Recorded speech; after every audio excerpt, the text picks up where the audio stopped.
சந்தியா பெயர் மாற்றம் எப்போ யாரால் நடந்தது?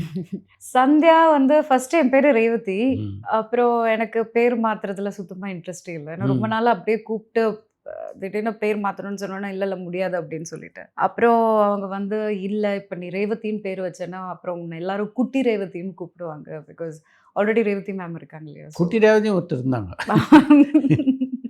குட்டி ரேவதியா அப்படின்னு கேட்டேன். ம். அப்ப இந்த குட்டிங்கிறது வந்து ரொம்ப காமன். லைக் சிமிலர் இது இருக்குன்னா, ம். இம்மீடியட்டா குட்டி அப்படின்னு வச்சுருவாங்க. ஸோ எனக்கு அது வந்து அத கேட்ட உடனே, இல்ல இல்ல வேண்டாம் அப்படின்னு சொல்லிட்டு, அதுக்கப்புறமா தான் அவங்க வந்து இல்ல சந்தியான்னு மாத்திக்கலாம். அப்புறம் லேட்டர் ஆன் தான் நான் கேள்விப்பட்டேன், சங்கர் சாரோட ஒய்ஃப்க்கு ரொம்ப புடிச்ச பேர் அது. ஓ! அவங்களோட ஃபர்ஸ்ட் சாய்ஸ் தான் சந்தியா அப்படின்னு சொல்லிட்டு சொன்னாங்க. அதுக்கப்புறமா பாலாஜி சக்திவேல் சார்லாம் நாங்க ஷூட்டிங் எல்லாம் பண்ணிட்டு இருக்கும்போது எல்லாரும் கூப்பிடுவாங்க சந்தியா, சந்தியா. திரும்பி பார்க்காம நான் அப்படியே எங்கேயோ பார்த்துட்டு இருப்பேன்.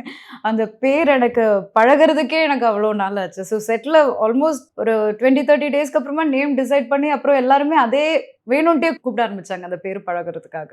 பட் இப்ப பழகிடுச்சு. இப்ப இன்ஃபாக்ட் ரேவதின்னு கூப்பிட்டா நான் ரொம்ப நேரம் ஆகும் திரும்பி பார்க்கறதுக்கு.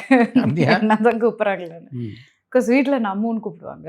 அப்படி இல்லாட்டி வெளியில எல்லாரும் சந்தியான்னு தான் கூப்பிடுவாங்க. ஸோ ரேவதியே நான் கேட்டு ரொம்ப நாள் ஆச்சு. உங்களுடைய முதல் படத்தினுடைய பெயர் காதல். சந்தியா எப்பல்லாம் காதல் வசப்பட்டுருக்கீங்க?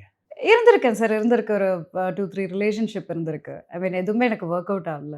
அதுக்கப்புறமா தான் எனக்கு வந்து வெங்கட் ஓட பழக்கம். ஸோ அவரு எனக்கு ஃபர்ஸ்ட்லேருந்தே தெரியும். 17லயே எனக்கும் அவருக்கும் வி ஹேட் அ ரிலேஷன்ஷிப். அப்புறம் நடுவுல பிரேக்கப் ஆயிடுத்து. ஸோ அதுக்கப்புறமா அஃப்கோர்ஸ் எனக்கு 2 ரிலேஷன்ஷிப் அப்படி இருந்தது. அது எதுவுமே எனக்கு ஒர்க் அவுட் ஆகல. திருப்பியும் நாங்க மீட் பண்ணோம். திருப்பி நாங்க பேசினோம். திருப்பி பேசும்போது தான் சரி மேரேஜ் பண்ணிக்கலாம்